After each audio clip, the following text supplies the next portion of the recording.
Mecca Medina रे घोर युद्ध है वो, क्या आगे मैं नहीं बोलता हूँ, आगे बहुत कुछ लिखा है, उसको नहीं मैं प्रकाश करता हूँ। क्योंकि मक्का मदीना में वहीं पर शंकर भगवान पूर्ण रूप से वहीं पर, और शंकर भगवान उसी युद्ध में, मैं अरब का बात भी इसमें करता हूँ। अरब का गल्फ देशों के बारे में? हाँ, गल्फ का बात करता हूँ, अमेरिका का बात करता हूँ, रशिया का बात करता हूँ।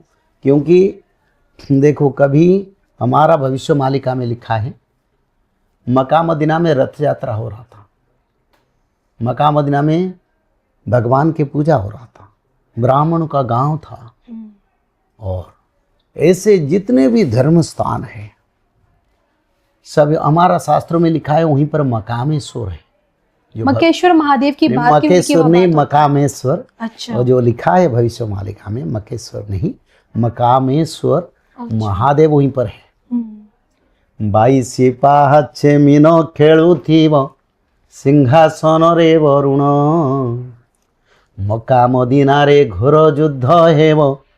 महापुरुष अच्युतानंद लिखा, आगे मैं नहीं बोलता हूँ, आगे बहुत कुछ लिखा है, उसको नहीं मैं प्रकाश करता। क्योंकि मक्का मदीना में घोर महासमर होगा। किस समय होगा? जिस समय जगन्नाथ मंदिर के दक्षिण पार्श्व में जो समुंदर है, जिसको महोदधि कहते हैं, समुंदर आके जगन्नाथ मंदिर के जो रत्न सिंहासन प्रभु जिस पर अधिष्ठित है जी, रत्न सिंहासन को जल स्पर्श करेगा, और 22/5 पर मत्स्य यानी मीन वहीं पर जल क्रीड़ा करेंगे। भाई सी पाचे मीनो खेलुथिवो सिंहासन रे वरुण, मक्का मदीना रे घोर युद्ध है वो, महासमर लगे।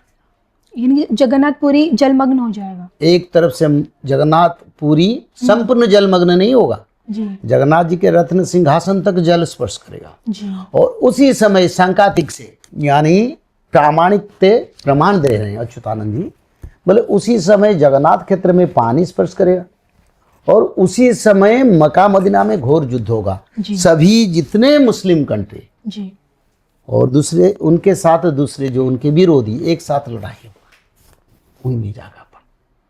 तो लड़ाई जो होगा वहीं पर शंकर भगवान का आविर्भाव होगा।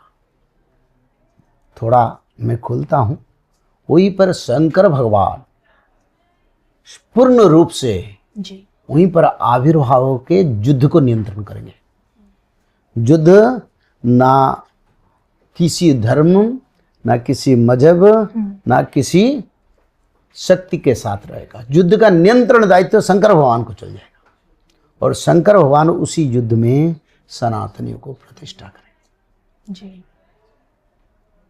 तो आगे जो समय है, विश्व में जितने सनातन क्षेत्र है, देखो सरकार का ये प्रचेष्टा है, संतों का प्रचेष्टा बड़ा सम्मान्य है, क्योंकि युग परिवर्तन होने के लिए जा रहा है। जो लोग आज विरोध कर रहे हैं सनातन को, समय आएगा वही लोग बोलेंगे हमारी धर्म सनातन। ये मैं नहीं कहता हूं, ये शास्त्र कहता है। वही लोग मान लेंगे सनातन के बिना there is no shelter other we are out of Sanatan Dharma. तो ये अंतिम रक्षा स्थली सनातन है। कैसे? जैसे सनातन धर्म का जो त्रिकाल संध्या, भागवत पठन, माधव नाम भजन करके लोग आने वाले आपद से रक्षा होंगे। जी। चाहे वार हो, चाहे बीमारी हो, चाहे पंचभूत का प्रलय भी हो, चाहे सिविल वार भी हो, तो ये सब में रक्षा का मार्ग हमने पहले से बताया, त्रिकाल संध्या और भागवत पठन, माधव नाम भजन। तो इसी कारण जो लोग धर्म की ओर आएंगे वो लोग सत्ययुग को जाएंगे। कुछ लोग डर के आएंगे, कुछ लोग देख के आएंगे, पर ऐसे समय आएगा सारा विश्व में सनातन क्षेत्र का पुनरुत्थापन होगा। उसको भगवान की इच्छा से हो रहा है। अभी जो हो रहा है ना, ये भगवान की इच्छा से हो रहा है, पर ये साइक्लोनिक परिवर्तन होगा सारा विश्व स्तर में, और सभी जगह पर। देखो भारत नहीं, अमेरिका बोलो, दुबई बोलो, जो जो देश विश्व में हैं, बड़े बड़े देश, छोटे देश, सभी देश में शंकर भगवान का, भगवान विष्णु का पहले से पूजा चल रहा था। जी। क्योंकि राजा भरत जब दुनिया के राजा थे तब 7 महादेश का राजा थे। राजा युधिष्ठिर जब राजा थे 7 महादेश के राजा थे। राजा अम्बरीश जब राजा थे 7 महादेश का राजा थे। राजा परीक्षित जब राजा थे 7 महादेश के राजा थे। तो ये 7 महादेश सनातन था। अभी समय के कारण सनातन धर्म कलियुग के प्रभाव से संकुचित हो गया, पर संकुचित फिर विस्तारित होगा और सारा विश्व में कल के भगवान की इच्छा से, जैसे ये हमारा ज्ञान वापी में, जैसे हमारा ये कहाँ मुरादाबाद में संभल की जामा मस्जिद काम चल रहा है, वो ऐसे सारा विश्व में अपने आप जो सनातन का क्षेत्र उसको फिर पुनर्प्रकाश होगा और भगवान का फिर वहीं पर पूजा भी होगा जी। तो ये समय आभास करता है, संकेत देता है सत्य जुगाने के लिए। इसको पूर्ण रूप से इस समय में हम नहीं कर पाएंगे, शायद 10-12 साल के बाद ये अपने आप हो जाएगा, क्योंकि युग परिवर्तन होने के लिए जा रहा है। जो लोग आज विरोध कर रहे हैं सनातन को, समय आएगा वही लोग बोलेंगे हमारी धर्म सनातन। ये मैं नहीं कहता हूँ, ये शास्त्र कहता है।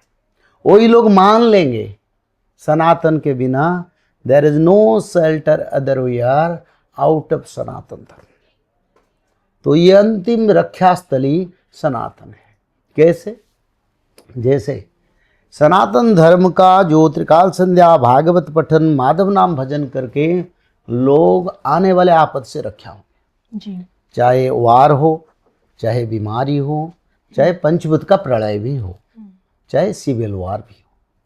तो ये सब में रक्षा का मार्ग हमने पहले से बताया त्रिकाल संध्या। और सबसे बड़ा है सारा विश्व में जितने धर्म मजहब वो भी फिर सनातन धर्म को आएंगे, हम जानते हैं।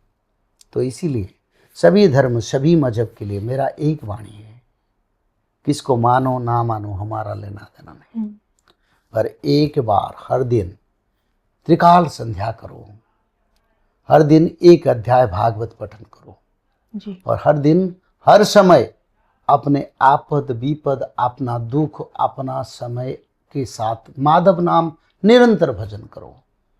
ये मानव सभ्यता का कल्याण करेगा और त्रिकाल संध्या के माध्यम से मानव आने वाले आगे 2025 में भी बीमारियों का भी उत्पत्ति 2025 के बीच समय यानी मध्य समय से आगे तक बीमारी भी आ सकते हैं जी।